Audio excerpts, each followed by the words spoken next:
Hi again, everyone. Gary Digital Williams here on Boxing Law on the Beltway and the Boxing Law on the Beltway Podcast Network. And the podcast network can be heard on many different podcast apps, including the likes of Spreaker and Stitcher, also on Podcast Addict, Google Podcasts, iHeartRadio, so many other podcast apps carry the Boxing Law on the Beltway Podcast app, network, and you can hear all different types of boxing news and information. Now, of course, we continue to be under the coronavirus here around the country and around the world, and here in the Beltway area, nothing has really opened up yet, although according to what I just read before we went on the air, Washington, D.C. may be opening up a little bit in the latter part of this week into next week, so that may happen. And so we'll see if that will take place. But that doesn't mean anything for boxing. Now, they're talking about around the country, some boxing shows getting there with no fans involved. But right now, nothing's happening in the Beltway. So we're going to continue to look back some of our great champions and great events that have taken place here in the Beltway over my 36 years of covering boxing on the Beltway. We're going to focus on a champion this week that really was a major champion, really solid performer. And as my boxing analyst brother-in-law Charles James, who worked with me on Boxing Spotlight, there was no wasted movement with the career of three-time world champion William Joppy. We'll talk about him this week on the Boxing on the Beltway Podcast Network. And the podcast network is brought to you by, as always, Real-Time Pain Relief. From boxers to ballerinas, for shoulder pain to muscle strain, everything in between. Boxing Along the Beltway recommends Real-Time Pain Relief, the fast plant-based ointment. If you go to freepainoffer.com, buy $10 worth of Real-Time Pain Relief, you get a free $10 tube of Real-Time Pain Relief, the official pain relief of the 2020 Daytona 500. Rub it on, the pain is gone in real time. And by DeborahSpears.com. Once again, she has great weight loss tips, great jewelry, and great training methods on Deborah, Debra Spears.com. William Joppy Jr., an outstanding boxer, really was a very talented guy, and really had a great time covering him and getting to know him. He's a good friend of mine as well. We've talked a lot outside of boxing over the years, especially as he's retired and going on to do some other things, and we'll get to that in a little bit. But really one of my favorite boxers to watch in the Beltway. No question about that. All of them were great, but Joppy was really special. He really was very special. I have a lot of good memories talking about William Joppy Jr. Now, one thing I didn't know about Joppy, really, until I started doing some extra research on this gentleman, was that he had 2 stints in prison prior to him winning a championship. I did not know that. Like I said last week, in our last podcast, when we talked about what Sugar Ray Leonard meant to this area and how generations of boxers tried to follow in his footsteps, William Joppy was one of those. When he came out, when he started watching boxing at age 6 years old, he was born in 1970. He would watch the Montreal Olympics along with his father. And, of course, the Olympics spawned Sugar Ray Leonard, of course, the Spinks brothers, Howard Davis. And that was his first inkling that he wanted to maybe try this boxing game. However, had a tough home life, didn't have much of a father figure. He spent a year in prison for a serious assault charge. And then later on, when he came back from prison, that was during the 80s. And, of course, crack cocaine was involved here in Washington, D.C. We were very heavy with that. And, of course, it cost us one of our greatest athletes in Len Bias, former Maryland basketball star. Now, would have been a definite star, maybe even a Hall of Famer in the NBA if he had not passed away from crack cocaine. So he started smoking it. And in 1989, he robbed a car wash, sent back to prison. He served another year. He got out in December 1990 and did not look back. So he had some amateur experience, not a whole lot, but he did have one amateur bout where he lost to future Olympic silver medalist Chris Bird, former heavyweight champion Chris Bird. And William Joppy would turn professional on February 26, 1993 in Camp Hill, Pennsylvania. He'd win a 4-round unanimous decision over Dwayne Tennant. And that was his first pro bout. From there, he would go on and do well. He would fight all throughout the area at the Total Sports Pavilion in Woodbridge. Fought at Baltimore Arena. He fought at the Prince George's Community College, Novak Fieldhouse, won a third-round knockout over George Taylor in August of 1993. And then we started covering him on Boxing Spotlight. And we got to see some of his bouts at the Showplace Arena up in Marlboro. He beat, I believe that was Willie the Heat Taylor in January of 1994, scored a third-round TKO. One of his really good bouts was against Carl Sullivan in May of 1994 at the Showplace. He scored a fourth-round TKO there. He would go on and win and beat fight on the September 20, 1994 card, which I believe was the card that featured Reggie Green and Daryl Tyson along with Daryl Cole, Rocky Balboa. He beat a guy named Tony Cartel, scored a second-round knockout there. Then on September 16th, 1995, Joppy would fight a 12-round majority draw against Rodney Toney for the NABF Middleweight Championship. That bout took place at the Mirage Hotel and Casino in Las Vegas. And actually, Toney got one of those decisions, and the other two were a draw. And so it was his first big step up for him. He did not win. He didn't lose either, though. So he's still in a good shape. Came back on December 7, 1995, and he would win a first-round knockout over Israel Figueroa. Then he goes to the MGM Grand Hotel in Las Vegas, scored a second-round knockout over Dave Boone on February 10th, 1996. But his rise to the championship, compared to some of the other boxers in the area, was pretty swift. Of course, he was managed by one of the great boxing minds of all time, great matchmaker by the name of J.D. Brown, DC Boxing Hall of Famer. And he really took him through, got him going, and then finally on June 24th, 1996, Joppy traveled all the way to Yokohama, Japan, and he would challenge undefeated at that time Shinji Takahara for Takahara's WBA Middleweight Championship. And on that night, Joppy would win a 9th round TKO and capture the world title. A great bout. I've seen some footage of it. Wonderful bout. And he was really the first boxer to travel overseas to win a title. Sean Mitchell followed that a little bit later on, a few years later, about a year or so later. But Joppy, I believe, was the first to do it. He was the first to win a world title overseas. And he would defeat Shinji Takahara by 9th round TKO. He would come back on October 19, 1996 on the Middleweight Mayhem card. He would defend his WBA Middleweight Championship against Ray McElroy, scored a 7th round TKO. That was the same night that Keith Holmes would defend his WBC title against in his bout against Richie Woodhall. And that would be his bout that hopefully would have had Joppy fight Holmes. And we've talked about that many times now. That bout just did not happen. So much for that. Now, 1997, on May 10th, 1997, Joppy would defend the title once again a second time in a 12-round unanimous decision bout win over Peter Venascio at the Miami Convention Center, Miami, Florida. Then on August 23rd, 1997, Joppy would have his first major setback. And it was a setback that was a robbery. It was one of the worst decisions I've seen in a long time. That Joppy would lose a 12-round unanimous decision to Julio Cesar Green and lose his WBA middleweight title. Joppy was down in the second round of that bout. Green went down in the third round. But then Joppy, and this may have been the key point in the bout, Joppy was penalized a point in round 11. And I thought he still had enough to win. I remember that bout distinctly. And I thought he would end up winning that bout, even though he lost the title, because he was a champion, nothing else. But he would not win the bout. He would lose that contest. So Joppy would lose his first title, but he would get it right back in a bout against Julio Cesar Green and win the title back. That was in early part of 1998. Then on August 28th, 1998, Joppy would do something that other champions have had to do. Fight someone who they are really truly loved.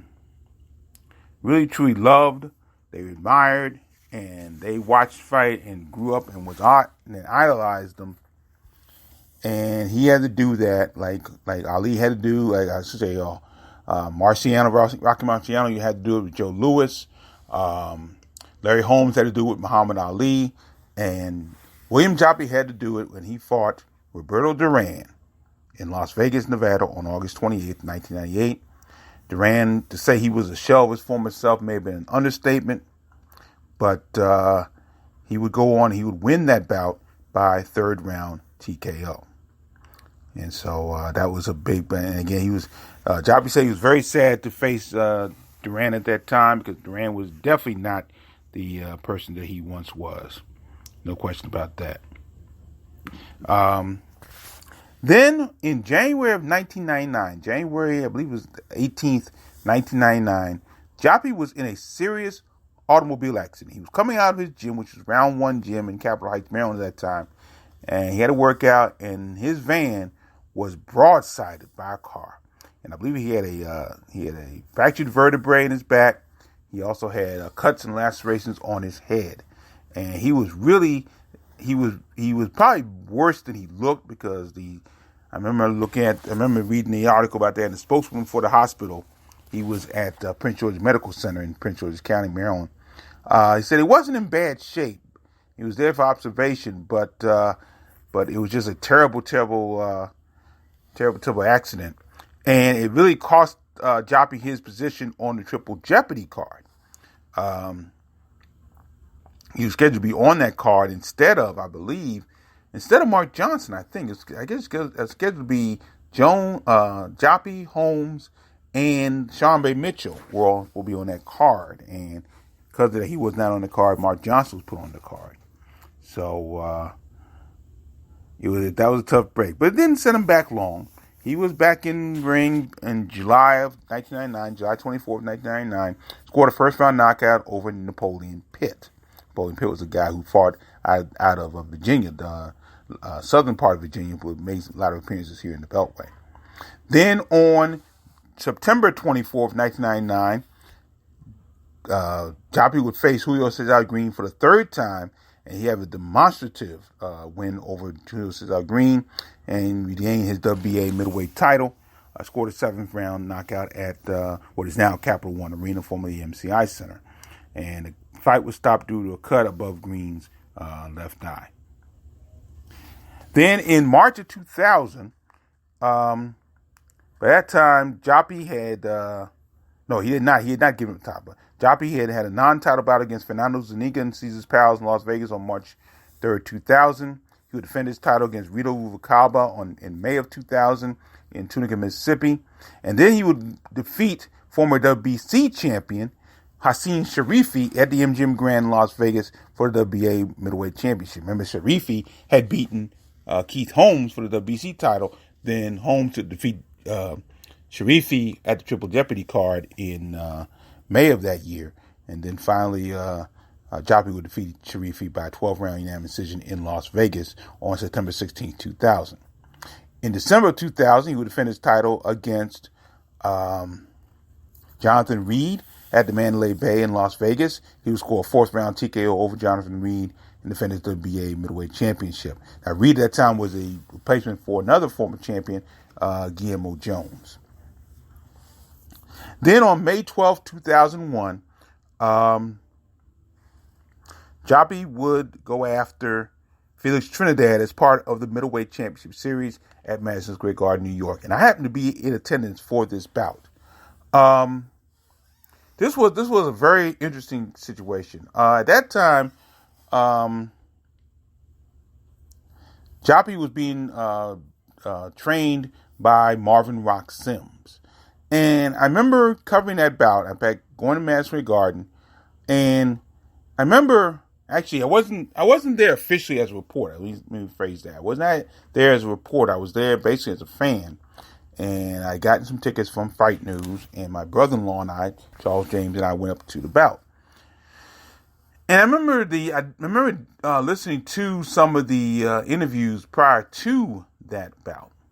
And it sounded like, even in the conference calls and some of the interviews, that Joppy and his trainer had two different game plans that they wanted to implement, and neither would work.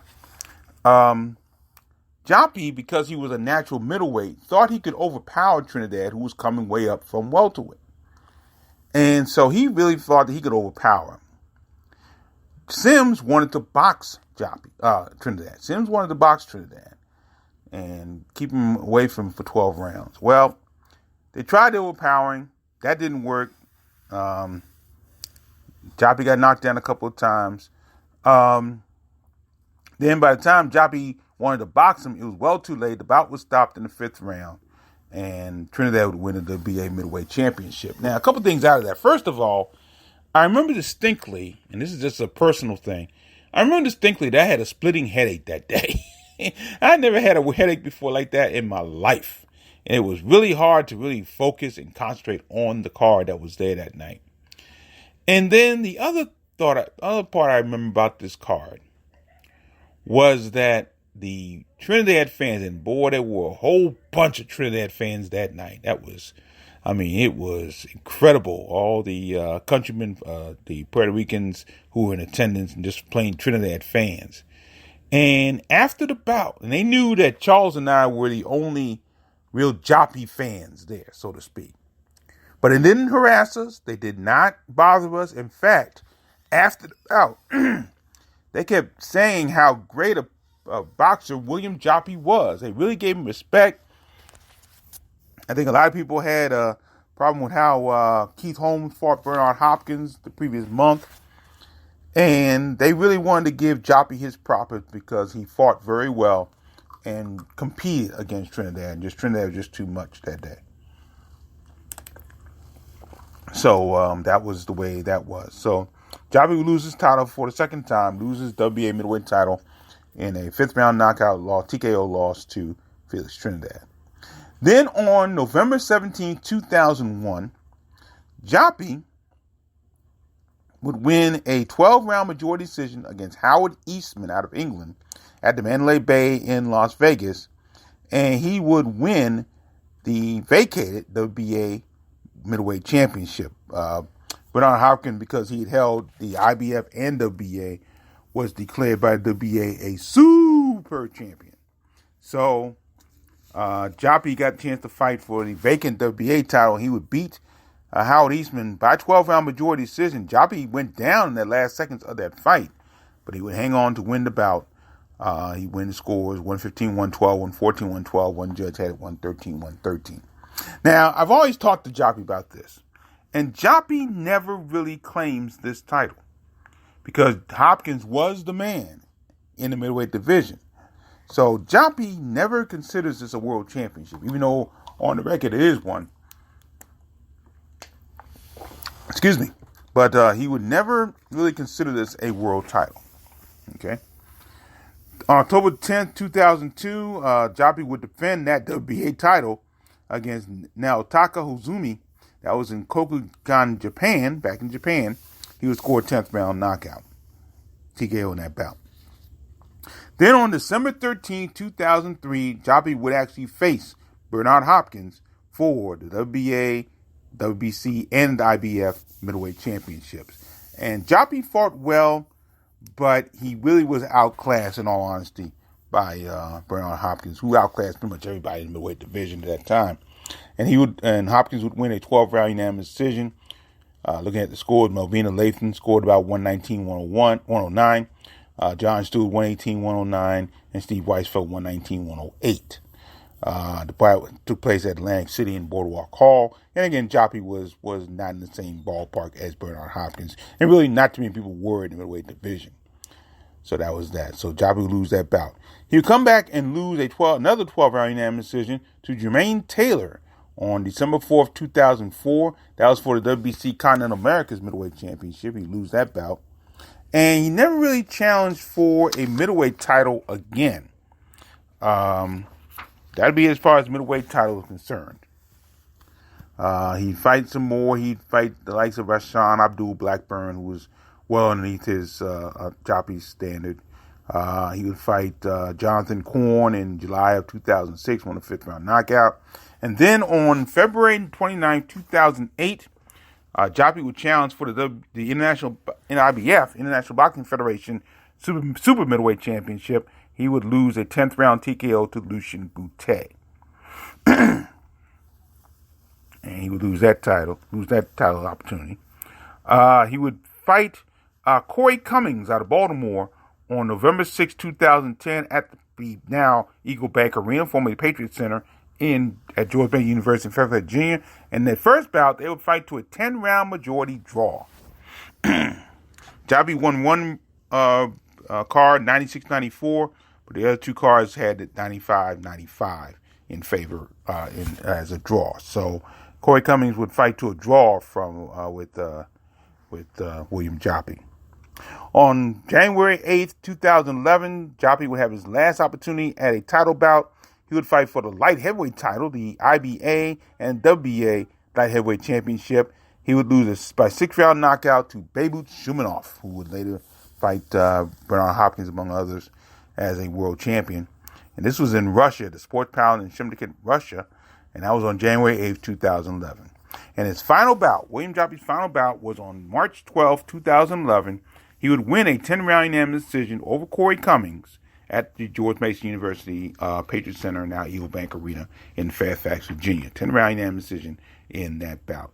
So William Joppy would finish his career with a record of 47-2, 40 wins, 7 losses, and 2 draws with 30 knockouts.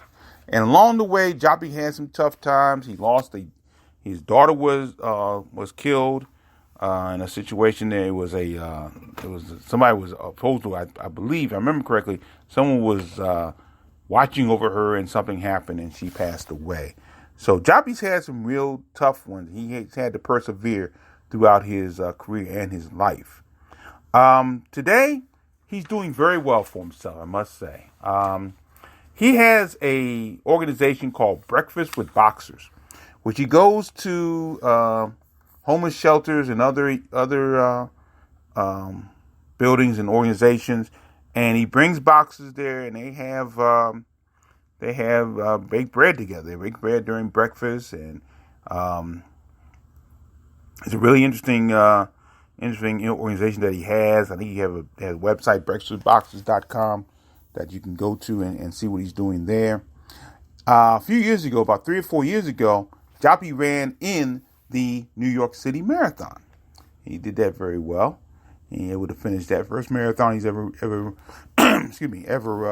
running, and so he did that. And he also is a trainer now at Champions Boxing Gym in Rockville, Maryland. My good buddy Bruce Babashian. Once again, want to check out his podcast, Your Corner Man. Great podcast there. Number of great interviews there.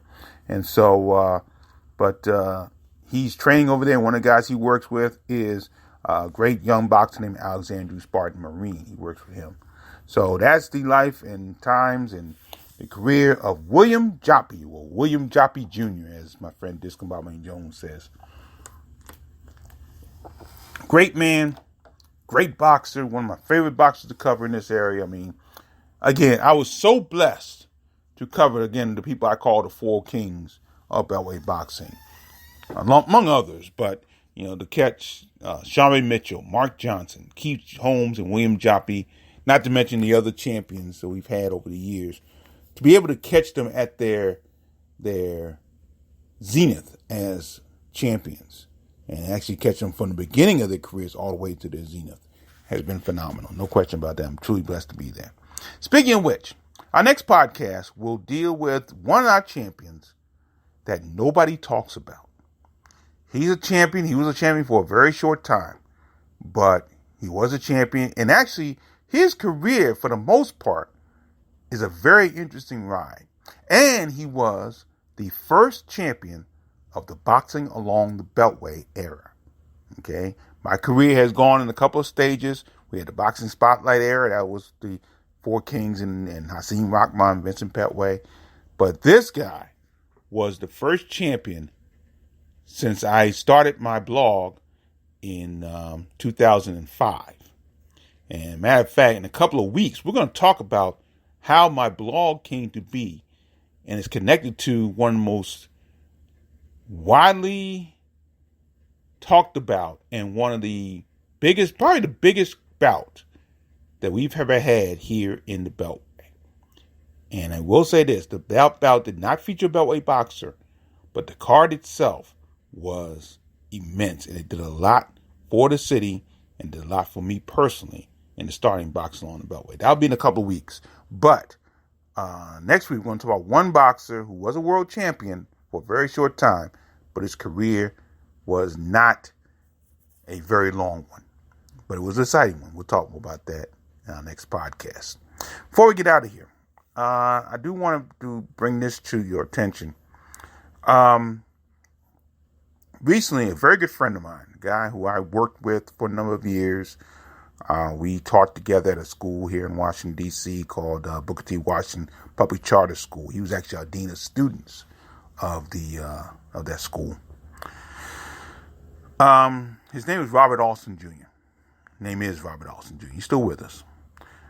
And I got to know him not only through that, but through other ways. His wife also taught at the gym, taught at the school, Gloria Alston.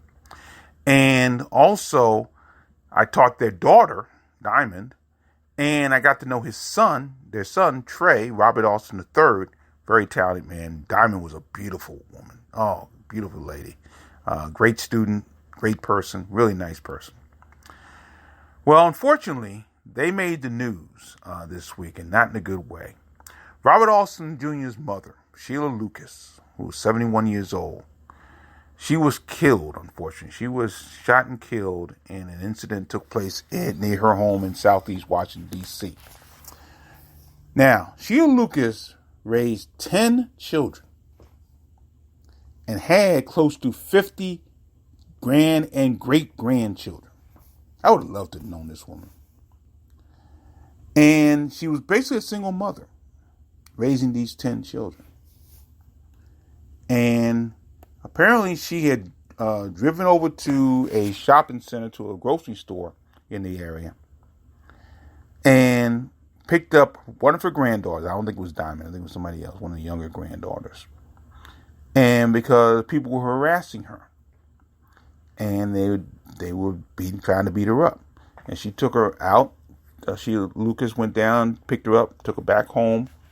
As they went back home, the people who were there harassing the granddaughter were there again, and one of them shot and killed her. 71 years old. Now, from what I heard, I'm not sure, I don't know if I can verify this, but I had heard that she had a battle with the COVID-19 virus, and she beat it, only to lose her life to the silliness that has been going on in our streets. And I think, not to get on too much of a political or cultural situation, what has been happening the last couple of weeks here in the area, in the country, I should say,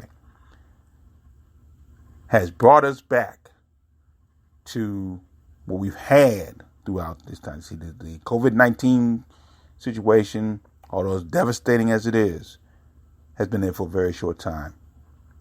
The violence, in some cases the racism, have been here for a long time. We saw it again in Minnesota. We saw it in New York recently, just in the last few days. Minnesota, New York. It's terrible. And the violence in the inner city is still going too strong. And Mr. Alston, or as I should call him, Pastor Alston, because he's actually the pastor of a local church here in D.C., the Thankful Baptist Church in southeast Washington, D.C. Good friend. I knew him also because he's a basketball official, and I saw him actually do a game at another high school I worked with, High Point High School in Maryland, along with a guy I went to high school with at the time, Teddy King. They were both doing the basketball game that night, and I was announcing the game. So I really feel for Mr. Alston, great man, and he lost his mother to senseless gun violence. And I just continue to pray for him and his family and all the family. Again, almost 50 grandchildren that Sheila Lucas had. Really, really tough. So my deepest condolences to to Robert Alston's family, and in memory of Sheila Lucas. Well, that'll do it for another edition of Beltway Boxing and the Boxing on Beltway Podcast Network. Once again, the podcast network brought to you by Real Time Pain Relief. Go to freepainoffer.com. Buy $10 worth of real-time pain relief. You get a free $10 tube of real-time pain relief, the official pain relief of the 2020 Daytona 500. Rub it on. The pain is gone in real time. And buy DeborahSpears.com. She has great weight loss tips, great jewelry, and great training methods at Deborah, Debra Spears.com. I'm Gary Digital Williams. Thank you so much for joining me as always. And hope we'll have some boxing action to talk about real soon. Thank you for joining us. As always, keep supporting the best boxing in the world, the boxing along the Beltway. Take care.